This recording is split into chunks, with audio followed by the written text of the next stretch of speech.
Alright guys, welcome back. Survival Living here. So today I want to go and discuss this solar storm, this X class that's supposed to be, well, it looks like it's going to be hitting us tomorrow as of Sunday. Today's Saturday. Now with this, guys, I'm not saying the grid is going to go down, okay? In my opinion, from what I'm looking at, we're looking at a G1 to a G3 storm. There might be some radio, GPS stuff, you know, navigation issues, but I'm not expecting the grid to go down. Now there is an X class, I think it's an X2 flare. Could make some things interesting. Do I think it's going to be the end all be all coronal mass ejection that takes out the grid like the Carrington event? No, I don't think this one is. But I do want to take the time to discuss protection. Guys, we've covered this so many times. Everything from coronal mass ejections to electromagnetic pulse, you know, EMP weaponry. You got to have certain things protected. Okay, now the grid goes down. I want to take some time and discuss this. If a coronal mass ejection was to happen, there's going to be fires everywhere. The power lines are going to be overcharged, and in my opinion, and from the research I've done, they're expecting power lines to catch fire, melt, transformers, homes catching fire because of this. So one of the first things you want to do is make sure you got yourself some fire extinguishers. Seriously, because I believe there's going to be a lot of fires, because hey, they had fires when the telegraph line got hit during the coronal mass ejection. All right, the Carrington event. Next up, protecting your electronics. All right, and I've had the question many times from this channel, what do I need electronic for if the power's down? Well, we tell everybody to have alternative power. We're preppers for a reason, have an alternative power to run everything from medical devices, refrigeration systems, lighting, security cameras, you name it, we can run it because we use it every day. We use it with our solar grid. So having electronics is important. All right, like our computer. This is a cheap laptop computer. It goes in a Faraday bag. Reason being, our surveillance equipment that we plan on utilizing during SHTF grid down runs off of a computer. I plug right into it and I've got my monitors up and running. So our security system is in Faraday cages. This here goes in a Faraday bag. Your cell phone, odds are you won't have self-service, but if you've got information downloaded as far as offline maps, things of that nature, recipes, you name it, videos, all that stuff, having something like this that has a huge database library of information, because you won't be able to get information anymore, pretty important. But you have to have a way of charging it up. You know, Faraday bags, this is a Faraday bag. This is from Faraday Defense, one of our affiliates. We've shown this before. Having extra items, right? Sure, power's out, but I have a way of generating power here, multiple ways. When the power's out, it would be very nice to be able to see in the dark. IR binocular set with recording device. This is generation 1 night vision with batteries. I forgot to put all the batteries in it. Generation 1, the ability to see at night. Now, I know there's going to be a lot of comments. Well, you can see an IR light and you can see a generation 1 light that emits from these devices if you have a such and such device.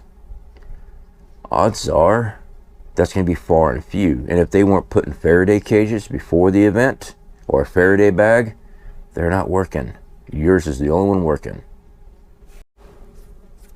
Now, I discuss alternative power. Having power during a grid down situation, especially after a coronal mass ejection or a EMP strike. Everything should be fried, right? Now, this is why we use EMP Shield for our solar grid, and we also use it for our vehicle. No matter what, our solar grid is protected. We are good. We have the availability to create power. If they do the testing, you can go directly to the website and you can check out their testing themselves. And we are affiliated, guys, so if you decide to go that route, hey, you get $50 off when you use our promo codes. But when it comes to vehicle, one of the things I see people always commenting, a lot of good a running vehicle is going to do you when there's no fuel around. Again, we're preppers. And the other one, now you just made yourself a target being the only one with a vehicle. Again, we're preppers. We plan everything out. Having a running vehicle to load up your family and evacuate at a drop of a hat in an emergency after a grid down because of a coronal mass ejection or EMP strike, you're the only one with an operating vehicle that you can get your family out of danger. Yeah, it's worth it to me. Here's another scenario. You're traveling. You work 300 miles away from home or whatever. It's a hell of a lot easier driving back home with a vehicle in operation than it is walking 300 miles. I've done that too. Takes a very long time. And then you're putting yourself in more dangers and threats. Just because you have a moving vehicle does not mean that you're going to be a target for everybody else. One, they don't want to damage the vehicle for the most part. Sure, you might take a couple pop shots at you. There might be a couple of them. But walking around with a big old bug out bag, no, you're really going to be a target. Good luck getting away. All right? Granted, self-defense tools, always a good thing to have. And let's go ahead and talk about fuel. This is something we've covered. We've shown rotation of fuel, stockpiling fuel. Having fuel on hand and keeping your vehicle always topped up. Every time my vehicle drops 1/4 of a tank, I still have 3/4 of a tank in there. It's getting filled back up. I don't play around with it. I know with a full tank of gas on the interstate, running 75 miles an hour, I can get 420 miles out of that. I got a big old 350 V8. All right, it's not the brand new vehicle. It's not the best gas efficient vehicle. It's a gas guzzler, but it works great. I can tow anything with it. I can push anything with it, and it's four-wheel drive. I know, what type of vehicle do you need during SHTF? That's completely debatable with a lot of people, and usually it's people talking out their wazoo and they're driving a hybrid. Now that we've discussed protecting your vehicle, alternative power, equipment, you got to get some water filters, guys. You know, we do affiliate program for Patriots on their water filters. Guys, I've always said, you don't have to purchase anything we show you. I get affiliated with these companies because I test out their products, and if it's something I like, something we use, then we bring it here for you to check out. If you don't want to use our links, you don't have to. You can use whoever link. You can go directly to the website and purchase directly from them. No sweat off me, all right? But we are affiliated with these companies. Having water filtration is going to be one of the biggest things during a grid down scenario due to a coronal mass ejection. Your pipes are not going to be running water. Now, I've seen the comments plenty of times, well, you can drink the water from a water heater. You can drink the water from the back of a toilet. Yeah, and that's not going to hold much water. When was the last time you drained your water heater in your home?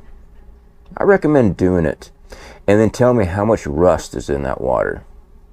If you plan on drinking that without a water filter, and plus it doesn't hold that much. It's what, you got enough water to last you a few days, and that's it? What about that tank in the back of the toilet? Was it 2.3 to 3 gallons? It won't fill back up? Yeah.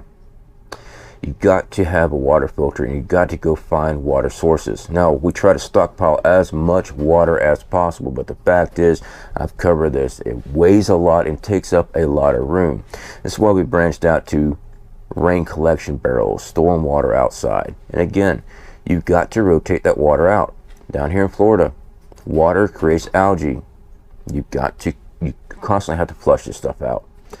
Usually about a 4 to 6 months rotation. Just depends on where it is, and that's our rotation schedule.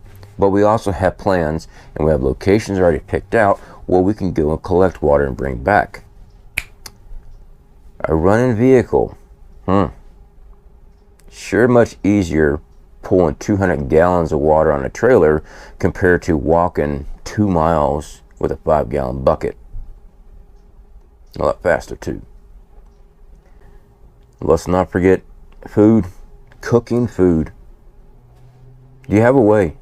You know, we've shown even the Walmart 2-burner stoves. Guys, a little propane. We use that on a daily basis here. It's something we use all the time. Having multiples of these, they're like less than $40. I know they're less than $50. at least in my area. They got the Ozark Trail, the Coleman's. There's all kind of different brands to get. Stock these things up. The propane lasts until the canister rusts out on you. It lasts freaking forever. Okay? How are you going to cook food? Granted, cooking outdoors, a lot of people are going to be cooking outdoors. Okay? So I encourage you, learn how to cook on a campfire. A lot of people think they know how to. Awesome. You really don't know how to do anything until you do it. Anyway, guys, again, with this solar storm, I'm not expecting much, but I do want to take the time to explain that you need to get stuff put back. You've got to start stocking. Our sun is very active. We're overdue for another major coronal mass ejection, another Carrington Event size event. It's going to happen. It's not if it's going to happen. It's going to be when is this going to happen. We're past date. It could happen at any moment. All right? So make sure you get your preps in order. Get your food. Get your water filtration. Get your defensive tools. Train with that defensive tool so you can protect your equipment. You can protect your family. All right, guys. Please be safe. Don't freak out over this storm. But let it be a good reminder that you need to start preparing for this. All right, guys. Speak to y'all later.